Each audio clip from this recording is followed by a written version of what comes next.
So I've talked a lot recently about the horrific things that the Metropolitan Police have done, and you probably saw that this week it's been revealed that the Manchester Police are being implicated in a series of horrific sexual assaults on women, some of whom were the victims of crime, and had come to the police to report crimes, and just the cover up and the whole state of the situation. There is no reasonable conclusion to draw apart from institutionalised sexism on an unthinkable and vile scale. And I'm always calling for the police to be defunded and for the police to be closed down and everybody, forced to account for their actions and all this kind of stuff. And the reaction is always, oh, but we need the police, we need the police, we need the police. So I want to actually bring up something different this week, which is what the police actually do, like the bit of the thing they're supposed to do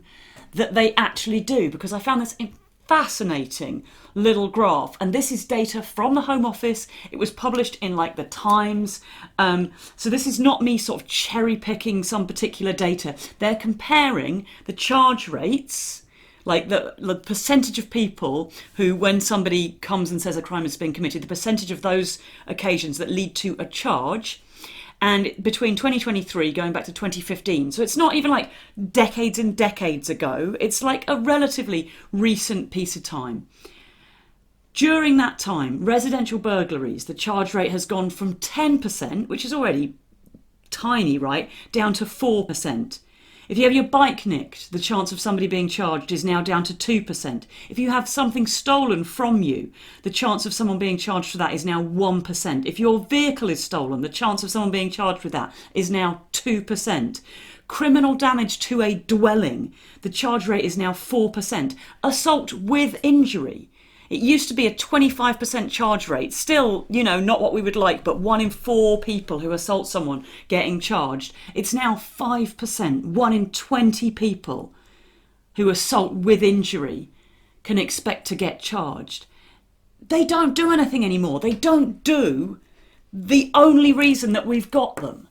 So this whole if we get rid of the police, who are you going to go to when there's a crime? Already, we don't have a solution to that problem. And, and if you believe that we do, it's okay. It's just that you're out of date. It is no longer the case.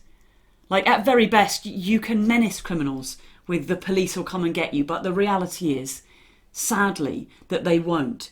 And so I talk a lot about how we need to close down the police. But just to be clear, I also think that we need to open up a new thing.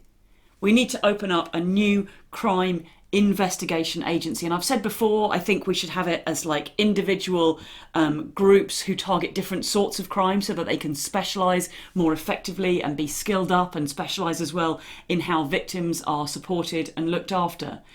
We need a new thing. And as soon as we start building a new thing, we will have the freedom to close down the police. And if people in there are brilliant and are doing a wonderful job, then they can come and apply to work for the new thing. But otherwise, we have to root this out, and it is so ingrained and institutionalised that there is no tidying up around the edges. Increasingly, the mainstream media is terrible at informing the public of what is really going on. I'm only able to make these videos because people are generous enough to sponsor me making them, and if you're able to be a part of that, I would hugely appreciate it. It can cost as little as $1 a month, and you'll get loads of fun bonus content and lots of extras from me and my undying gratitude.